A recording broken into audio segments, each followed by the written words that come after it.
Good morning, ladies and gentlemen, boys and girls. Welcome to Chilltown Hoops. I'm your host, Jermaine. The youngsters call me OG. My friends call me J-Dub. Let's get to it.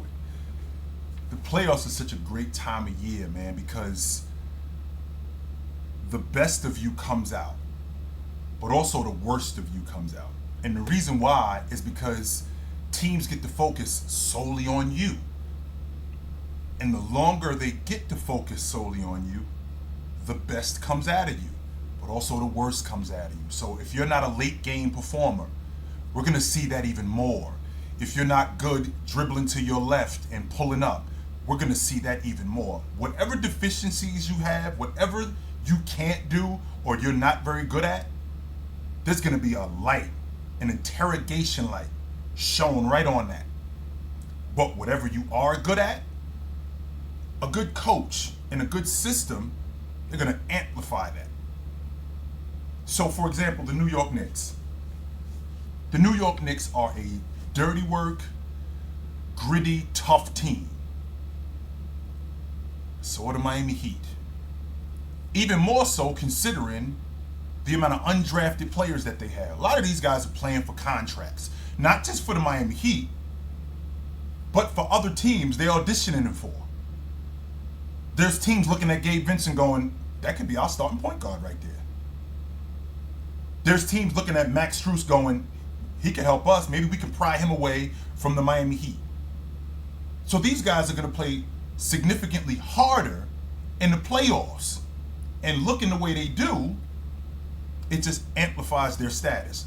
So you get to game 4 of these playoffs against the New York Knicks. And what do the Miami Heat do? They just basically out-tough the New York Knicks. We get more rebounds. We get to more loose balls. We're diving on the floor more. We're pushing you guys around. We're speeding up the game. That's what they're doing to the New York Knicks, which is what the New York Knicks are. Which would explain why I thought that the New York Knicks would beat the Miami Heat. It's kind of an opposite thing. I had Cleveland doing to the Knicks what the Knicks did to Cleveland. And I had the Knicks doing to Miami what Miami was doing to the Knicks. And it's the effort plays that are the difference in this series. Because when the game got slowed down, a guy like Quentin Grimes, playing the defense that he was playing, fighting around screens, chasing Jimmy Butler off screens, and staying with him and making him take tough shots. Add that to the fact of them doubling him in the short corner and making him get off the ball and throwing him off rhythm. That's a great plan for a guy like Jimmy Butler, who is a rhythm scorer. He's not a volume shooter. That's not who Jimmy Butler is. So when you do stuff like that, that's outworking a guy. And they had to get back to that, and they did in Game 5. RJ Barrett is one of my favorite players. When he gets out in transition, that's when he's at his, not just at his best, but that enhances his half-court game. Because he sees the ball go in the basket, it gets his energy up. And when Brunson hits him in transition for stopping pops, that gets his game going. RJ Barrett isn't a great one-on-one player. He's a solid one-on-one player. But when he gets going in transition, that enhances their offense. And I thought he was really good last night. Julius Randle, I think that what he said about them wanting it more, I heard Larry Bird in 1984 after Game 3 of the NBA Finals when the Lakers basically ran them out the door. Larry Bird came to the press and said, we played like a bunch of sissies tonight. Now, when you're on a vet team and your leader says, yo, we played like a bunch of sissies tonight. The logic is, oh, you think that's who we are? We're going to show you. Not, well, you shouldn't be saying that. Who do you think? No. That's me lighting a fire up under my team. So when Julius Randle said they just wanted it more than us, including me. Now, he left that part out, but he did say us. They wanted it more than us, which means they worked harder than us. And that's who we are. That's what we're about. We can't get outworked. We're not good enough to get outworked. We don't have that kind of pedigree here. We got a bunch of hard-nosed, dirty work guys. And in the process of us doing that, that's what gets us to where we're going with Coach Tibbs. I thought that Coach Tibbs did a good job of neutralizing Miami's bench. And not just Miami's bench. I thought he did a good job of neutralizing guys like Gabe Vincent and Kyle Lowry, forcing those guys into tough shots. I understand, you'll hear a lot of times people say stuff like, it's a make or miss league. Well, it is, because, one night your shots are going, the next night they won't. But when you're dealing with different schemes and you're dealing with tougher defense, it looks a little bit different in game 5 than it does in game 1. Looks a little bit different because a lot more is at stake. And to hold Gabe Vincent, I can't believe I'm saying Gabe Vincent and Kyle Lowry as significant pieces at this stage of the playoffs. But to hold Gabe Vincent and Kyle Lowry to 6 for 22, that's a damn good job, because what we're doing is we throwing these guys off rhythm, and not just from scoring. A lot of point guard, a lot of lead guards in the game as primary ball handlers, if their shot is going in, that enhances their game. That allows them to be better distributors because I attract the defense. And now I can get into the teeth of the defense, and I can involve other people more and get better shots. And for the Knicks to basically crowd Gabe Vincent in the mid-range, which is what they did. Crowded him in the mid-range for them to make Kyle Lowry make shots at the long ball line. And do what they can to keep the ball out of his hands once it's gone. I thought they did a really good job at that. But this is why you play in series like this. What I mean when I say that is, this is why you go on the road and win games. So you could have an elimination game on your home floor. The New York Knicks have all the heat on them. The Miami Heat are in the catbird seat. Game 6, we're up in the series. It's on our home floor. This is what we prepared for. This is why we did what we did in New York. Come home, end it. Duncan Robinson made some big shots last night. And I think that team, I don't think they're going to shoot like that again. Not at home, I don't think so. I don't. I'd be surprised if the Miami Heat shot like that again. I mean, Duncan Robinson shot the ball. He was good. But for the most part, the rest of those guys, not very well. Julius Randle, I thought he did a good job in getting to his spots. Bam, I mean, I can't say it enough, and I'm going to keep saying it until somebody listens. Bam has to be more aggressive offensively. He just has to be. He has to be more aggressive offensively. I understand that he works within the offense, but he's got to be more aggressive offensively. He has to be. Speaking of coming out aggressively, I thought the Lakers came out yesterday aggressive. I thought they came out with the intent to end this thing.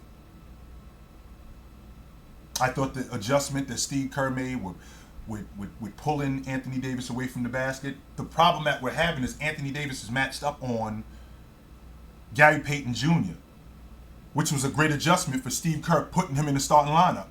So I can't take Anthony Davis out the starting lineup because now we have no rim protection.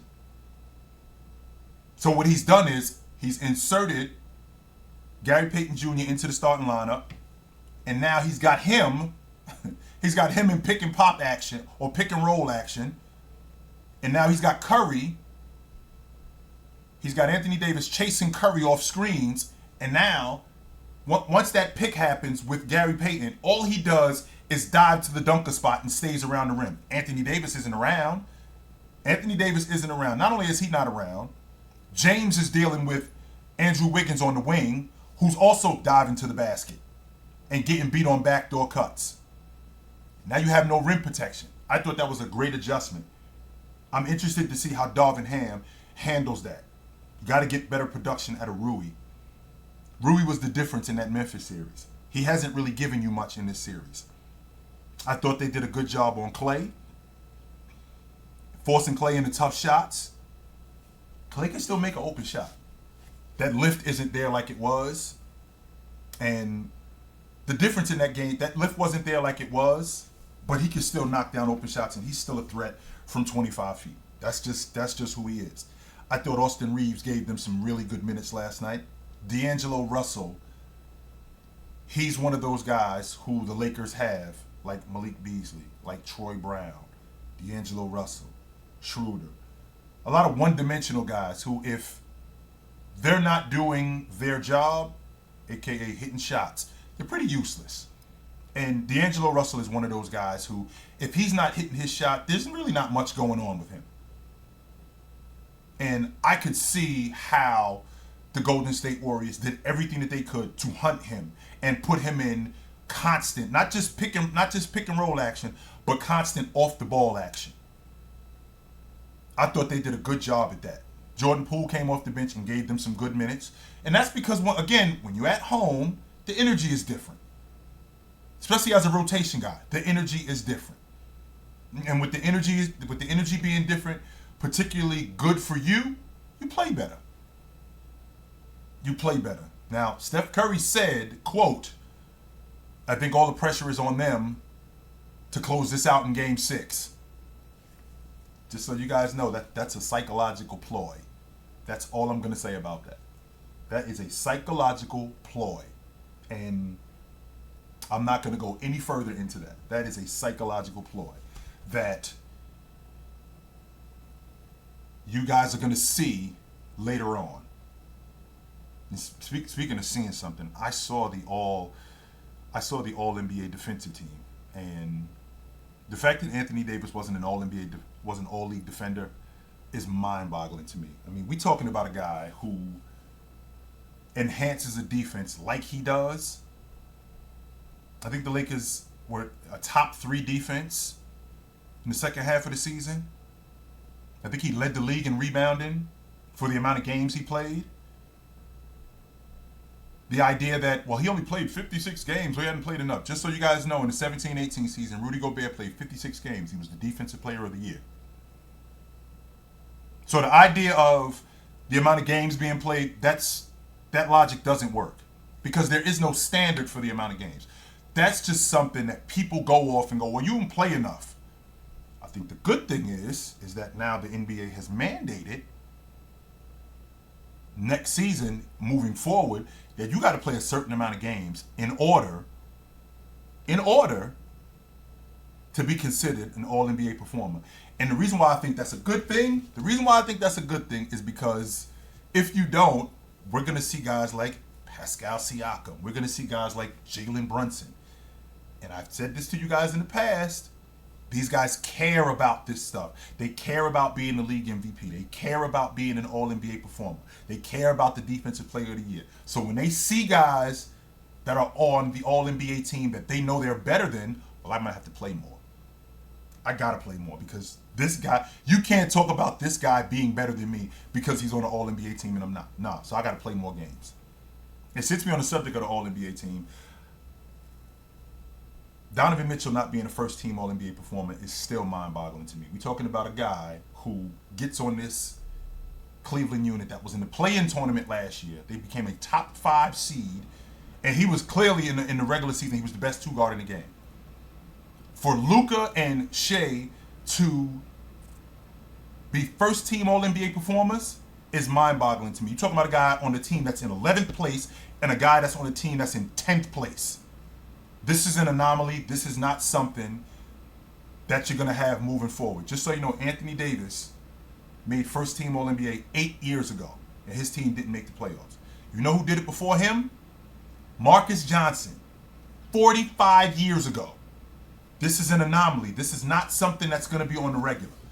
Winning matters, or getting to the playoffs matter when being a first-team All-NBA performer. I'm not saying that Shea and Luka aren't all-league guards. 100% they are. But a first-team All-League guard, you're asking a lot. I think that's a bit much. I'm really looking forward to this Laker game tomorrow night. I'm looking forward to these games tonight. and I will be here for it, guys. But until then, take it light, but take it.